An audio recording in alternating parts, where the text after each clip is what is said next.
maybe there should be just this open dialogue on, hey, before you agree to travel with me, just so you know, I like to go to the bougiest of restaurants. And if that's not for you, then either A, we just don't eat together on the trip, or B, like, it's okay that we're not travel companions. We can still be everyday companions, just not travel companions, So I think having that communication before the event is really, really important.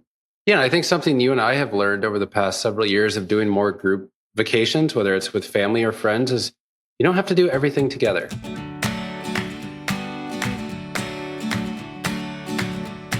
Welcome to Money Dates, the podcast that makes money conversations with your partner feel a little less taboo. I'm Natalie Slagle, a certified financial planner, and I'm joined by my husband and business partner, Dan Slagle, also a certified financial planner. Say hi, Dan. Hello. In each episode, we'll share honest stories and practical tips to help you and your partner feel more connected and confident on your financial journey. So grab your drink, get comfortable, and join us for our Money Dates. Wow, we're here. All right, so I want to just jump into today's topic. But first, before we do that, when was the last time you went out with just a friend and grab dinner, coffee? When was that for you? Let's see. I feel like it's a red flag that I can't even think of it. But maybe that's just because of where my brain is at right now and today. However, I don't know if you saw on our calendar, Dan, I am doing it tonight. Did you know that? You are? No, I had no idea. Well, there you go. And maybe you can use some lessons from today's podcast into your event tonight. Yes. Well, when's the last time you went out with a friend? Well, this morning. I mean, you were there too, so it wasn't just myself, but you were there. And we our went out with a friend this morning. And our daughter. Yeah. So today, what we want to talk about is how do you navigating money conversations with friends and family when it comes to splitting shared expenses, like meals and group trips or gifts, right? If you go in on a gift as a friend group for a person, how do you go about paying for it, splitting the expense? Right. That's what we're going to talk about today. Okay. I think it's going to be super interesting. Yeah, I think it will be too. I also thought at the beginning you were going to just call us out for not going out with friends individually, which I think maybe we should have an offline discussion about that. But because you're doing it tonight. I know. There's no discussion that needs to take place. Okay. You're right. Okay. Is there so I alluded to what we're going to talk about today. Mm-hmm. How do you typically go about it? I think it depends. And so much of this conversation today will be, it depends. Well, at first, we need to give credit, right? We need to give credit to why we're even talking about this, which is this whole conversation was brought up from a listener. And so we had a question from a listener, which if you would like us to talk about anything specific, you should reach out to us. And so this listener said the following. Okay, I want to read it because I think it'll help kind of create framework of our discussion today. So the question from the listener is, how do you navigate money conversations with friends and family when it comes to splitting shared expenses, like meals, group trips, or gifts? So it can be uncomfortable when people have different budgets or expectations. So I want to be respectful of other situations and clear about my own, but I'm not always sure how to bring it up without making things awkward. From Heather. So thank you, Heather, for submitting this question, and we're going to talk about it today. The only thing that comes to my mind when I hear this question is this experience you and I had a few years ago when we were in New York City visiting, and we visited with a client. Mm-hmm. And I remember this client, our intention was to just pay for the meal, pay for the drinks, right? That was the intention that I had going into it. And I remember that he stood up, left the table and said, I'm going to use the restroom. Do you remember this? Yes, that sneaky man. You remember this? Mm-hmm. And the waiter never came back, even after our friend came back from the restroom. And we were like, well, we need to pay. Where's the waiter been? And he was like, oh, I already took care of it. And we're just you sneaky guy. You didn't, I don't even know if you had to use the restroom. You just went to the back and you paid for it. Right. And he did that at happy hour for drinks, right? Yeah. So I remember returning the favor at dinner, and I did the exact same thing to him. Yes. That was a frustrating experience because we wanted to take our clients out as like a client appreciation. We're in New York City. We want to just show our appreciation. And I'm so glad we had 2 different outings that night because he paid for the first, which they should not have paid for either outing. But that's a moment. And when I was thinking about this topic today, Dan, about like what we were going to talk about, I was thinking, well, what experiences have we had? That's a really recent one. But I think about how this really starts to explode in your life when you go to college, right? Because you're becoming independent for the first time and you have to start splitting, the energy bill with your roommates, and that's all weird. And then the thing that's actually kind of been happening since college, and I had this experience last year, was going to a bachelorette party, which is a really unique experience because you're traveling, but you're traveling with people you may kind of know or are complete strangers. And then you are forced to have this splitting of finance conversation. And so it is like you can't escape it. And I imagine this is going to continue to come up when our daughter does certain things with other parents, and we need to make sure that it's going to always be there. So how do we approach it?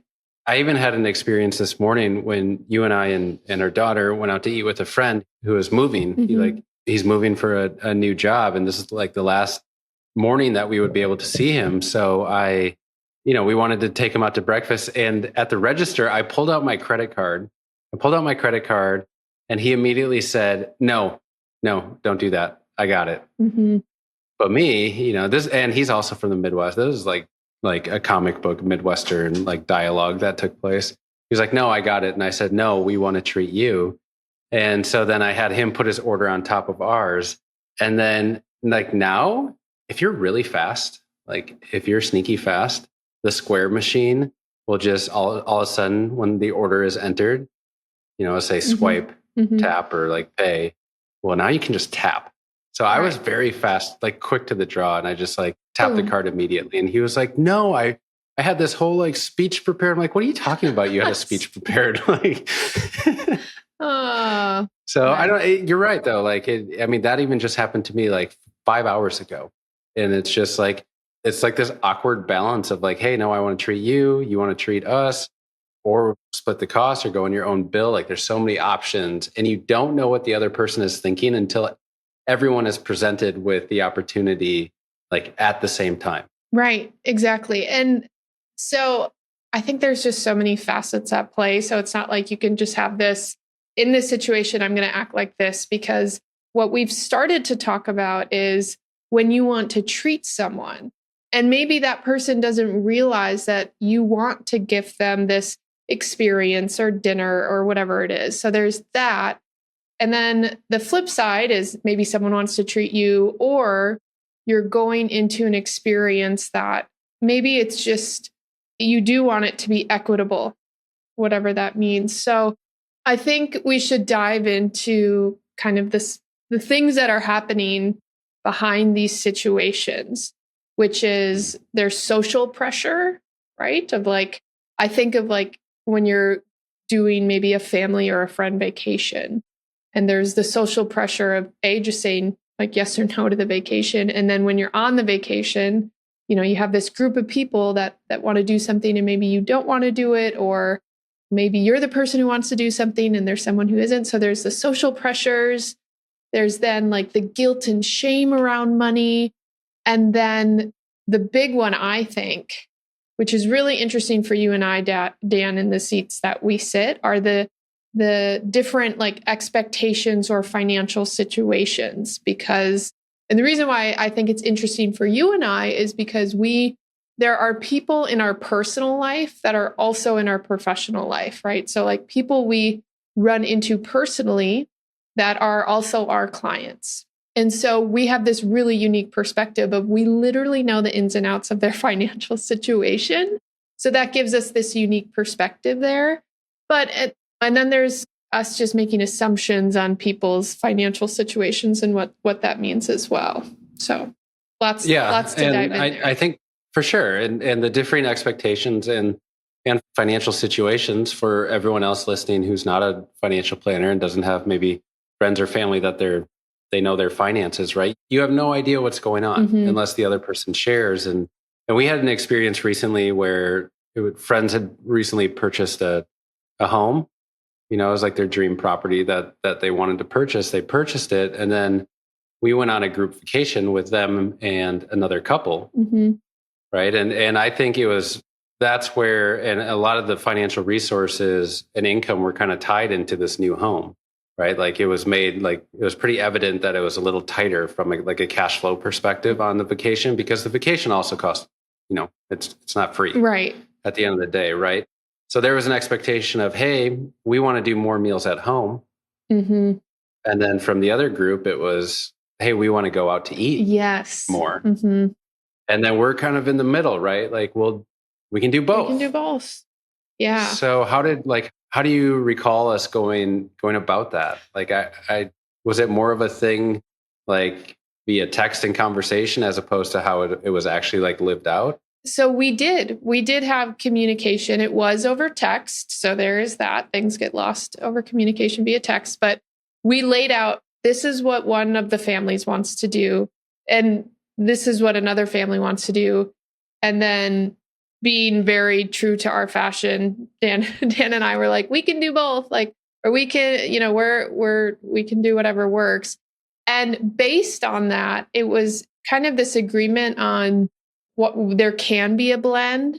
And if the blend doesn't work for one of the parties who are like, I really want to go out to eat for every meal, you want to do it, you want to cook meals in, well, then go out to eat. We don't have to, it's like, I think the group vacations get really interesting because people vacation differently, people spend their money differently, and you really get to see that come to play when you go on vacation with each other. So what we had done is we had set those parameters and we had those discussions prior to going on the trip, which I think was really, really helpful to just, hey, like this is how I want to go about it. This is how you want to go about it. Let's kind of set some expectations around that. And I think that was really helpful. Yeah. Yeah. I definitely think it was helpful because what it allowed us to do is understand where each family was coming from, what they were comfortable doing. And then we just like made our plans around it. The family friends who maybe didn't want to go out to eat, well, they were in charge of a meal one night and they just prepared dinner for everyone. Right. Right. And then the family or the friends that wanted to go out to eat, well, on their night, they just bought dinner for everyone at a restaurant. Oh, yeah. So, right. Right. You can have both. You can have both. But I think what allowed for that to happen, like without any conflict or any like other undesirable feelings is the idea of at least having some form of communication heading into it. Right. So, yeah, as far as I think about traveling is just easy to go to because that's where there's a lot of money spent. It is so important to have these conversations before the event occurs and maybe even before the booking happens, because depending on the trip, like maybe there should be just this open dialogue on, hey, before you agree to travel with me, just so you know, I like to go to the bougiest of restaurants. And if that's not for you, then either A, we just don't eat together on the trip, or B, like, let's just say it's okay that we're not travel companions. We can still be everyday companions, just not travel companions, So I think having that communication before the event is really, really important. Yeah, I think something you and I have learned over the past several years of doing more group vacations, whether it's with family or friends, is you don't have to do everything together. And you're still going to be friends and you're still going to really enjoy each other's company. So even outside of money alone, money may be a barrier in this circumstance, but if there's an activity that the group wants to do, but a few of you don't, then don't do it. Right? Like you can still spend time elsewhere on vacation. It doesn't always have to be everyone needs to be together at once. Right. I think that allows for just a little more freedom, flexibility, even from a financial standpoint. Yeah. And one thing we haven't laid out as far as these kind of different scenarios is, and we've kind of been in this, but let's paint a picture on where this is like really obvious. And that is, you're traveling. And I think this happens more so with family, but let's say you go on a trip with a family member and you are the person who has quite a bit of resources, whether that means you have a lot in your bank account, your investment accounts, you make really good income. Maybe you're that family member, but then you're going on these vacations with family members who don't have as much resources as you do, right? So that their income is lower, their bank accounts are lower, whatever it may be. So I think that can be an interesting dynamic. We were talking before about these social pressures and guilt. Well, when you go on vacation, maybe there's this awesome water park that you want to take all 3 of your children to. And each kid, it costs $100 for admission. And you're like, we're on vacation. We're going to do this. Like, let's all do this. And you want this to be a family affair. I think that's the situation that can get uncomfortable is you want to have these experiences with other family members, but let's be honest, $100 to you per ticket, it just doesn't hit as hard as maybe a family member who's not, who doesn't have as much resources as you. So that I think can get really difficult. How would you navigate that, Dan? If I had all the money in the world, my intention with any friend or family member would be to pay for as many things as I could. Mm-hmm. That's where I stand on it. But in this situation, if you don't have all the money in the world, but you have more money than, I'm just going to say a sibling, because that's just easy to do. But if you have more money than a sibling, but you don't have all the money in the world, how do you navigate this situation? So I don't have all the money in the world, but I have more money than a close friend or family member. I'll still try to pay for it. Mm-hmm. Like that's how I would go about it. And maybe that has something to do with like how I was raised and like the love languages that I have, right? Where gifting is still, we've talked about it in past episodes, like gifting's a big thing. So to me, it's like, I want to be able to do that. Now with the caveat, if that person ever told me, no, I want to pay for it, I think in my earlier years, I would have tried to fight it. Mm. But now I would respect it, right? And to me, it's different than, this is interesting because it's a total reversal of the story I shared this morning about this morning. Yes, and I'm like, wait, what changed? How that event to me changed. Like this was like a farewell breakfast to me. Mm-hmm. So something like that, maybe I'm not as lenient on. But if it's just going like one of 20 meals or 10 meals you have on a vacation with someone, and I want to pick up the bill on one, then I'm okay with that, right? But if they're like, no, I want to split it 50-50, then I'm just going to respect their wishes. Because at the end of the day, how they verbalize things, how they communicate around it, that's their intention. Mm-hmm. Absolutely. I do, going back to what we were saying before, like there's an event coming up, you're sharing in the event with friends and family. How do we address the financial aspects?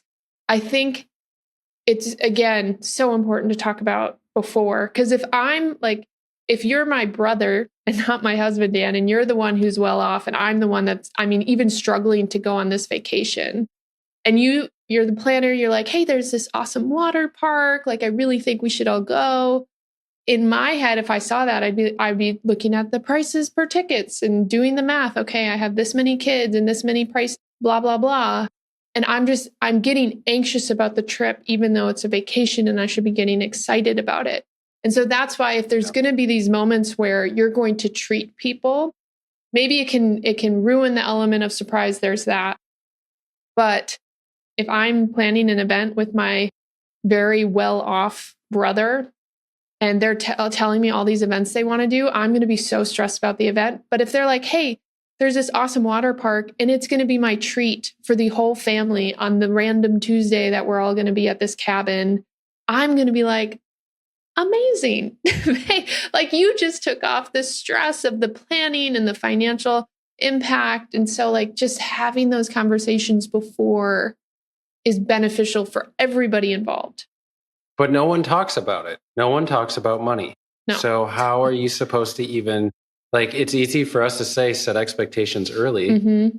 But in the example you just gave, if I was the planner and sending a text to the whole family saying, hey, here are all the things that I found we can do today. Not once am I saying, what are your expectations for cost? Yeah. Or like, what are your expectations for paying for things? Mm-hmm. So it's always like, oh, let's plan the event, let's have fun. And then there's just an added expectation that everyone's going to be able to pay for it. Yes. Why is the cost? Because the cost is a big barrier into doing activities. Mm-hmm. Why is the cost never talked about? It's like talked about, I feel like. I shouldn't say it's never talked about. It's always like, oh, it's like $50 a ticket, $35 a ticket. And then it's on you as the person receiving that message to say, that's not going to work.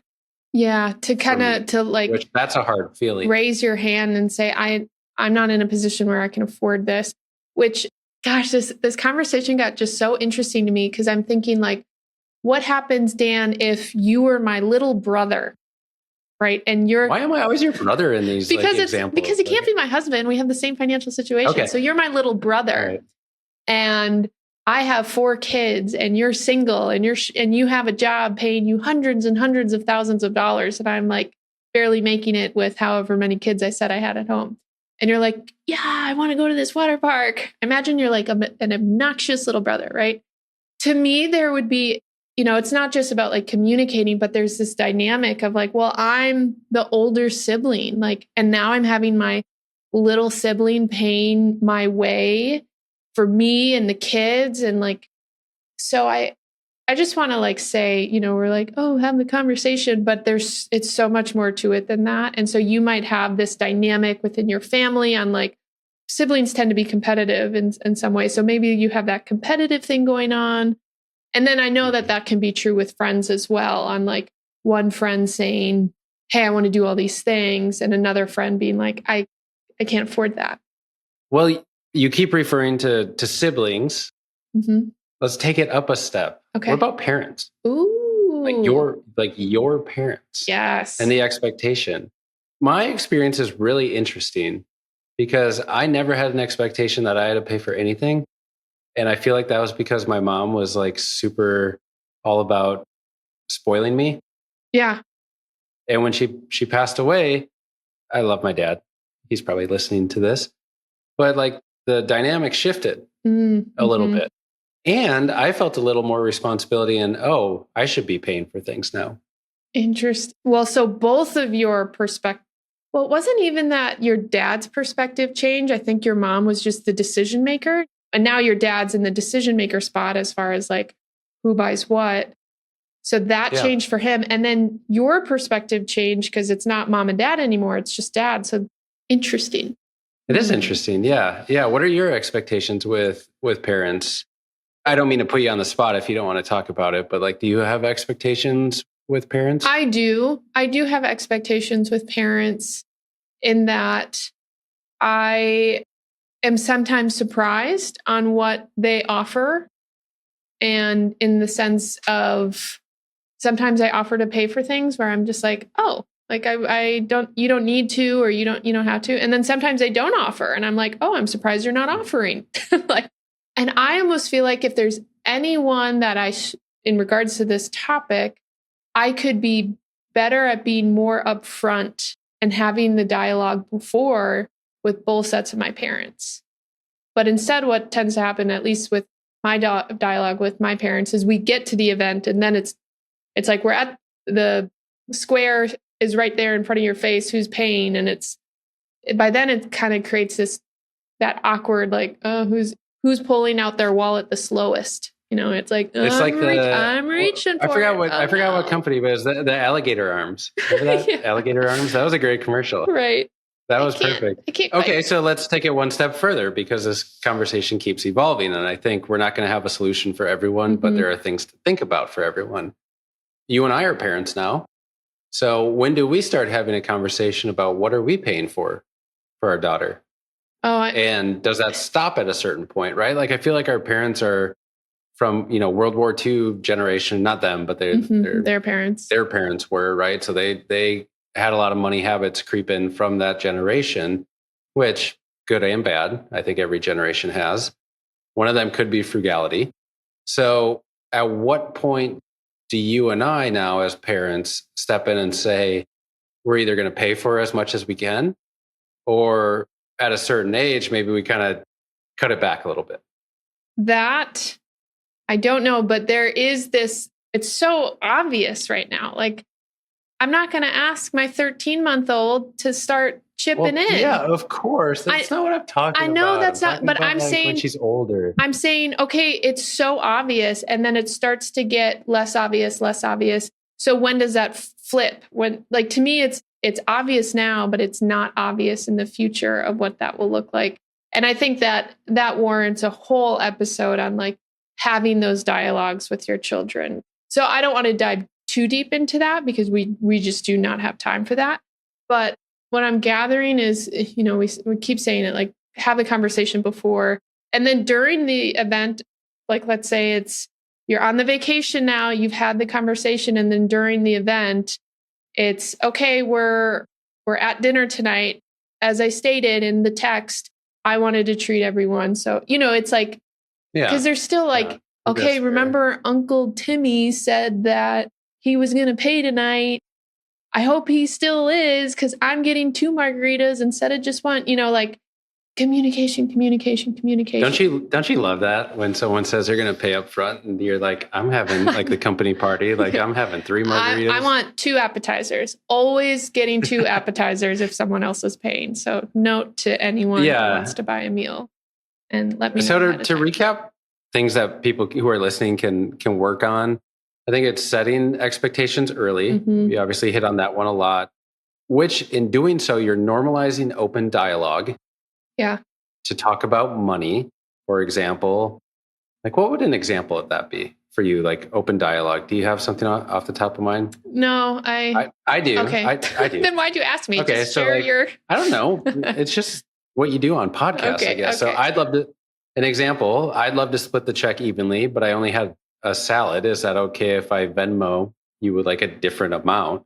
Right. So if like you go out to eat with friends and like you're on a diet, like whatever it may be, and you get a salad, I shouldn't say a diet because people just eat salads normally, but like if you order a salad, but everyone else is ordering like the $50 steaks and the bottles of wine, I think it's fair to say like to bring it up and have your voice and vocalize that. So just again, normalizing open dialogue, using tools like Venmo is a great one. Also, like I think with Venmo, we might need to have a separate episode also on like public versus private transactions, and like when couples Venmo each other.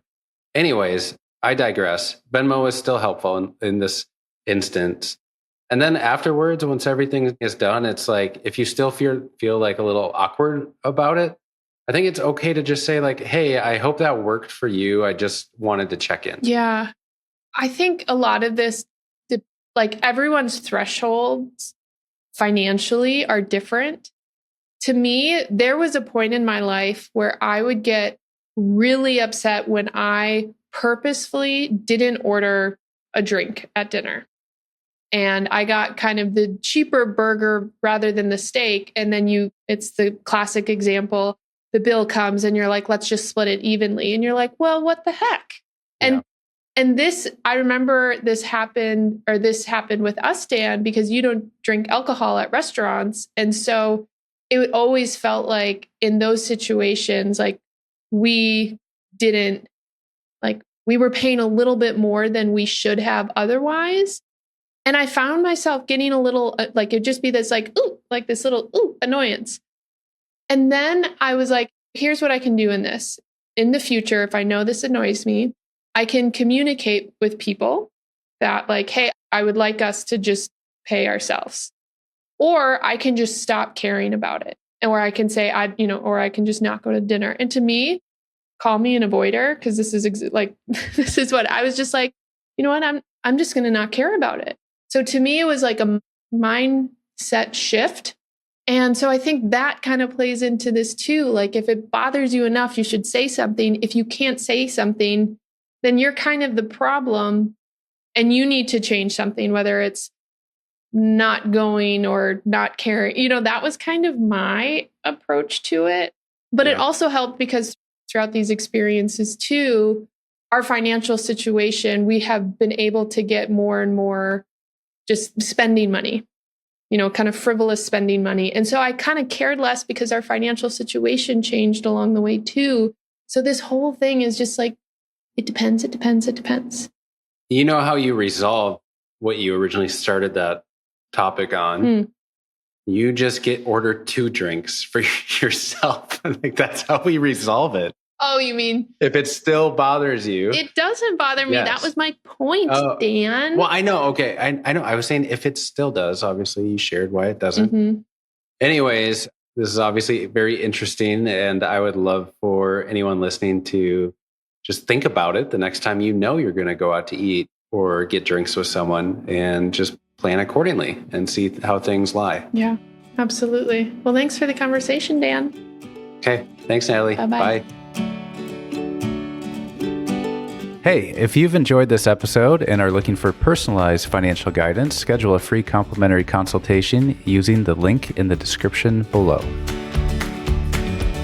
Natalie and Dan Slagle are the founding partners of Fuse Financial Planning, a registered investment advisor.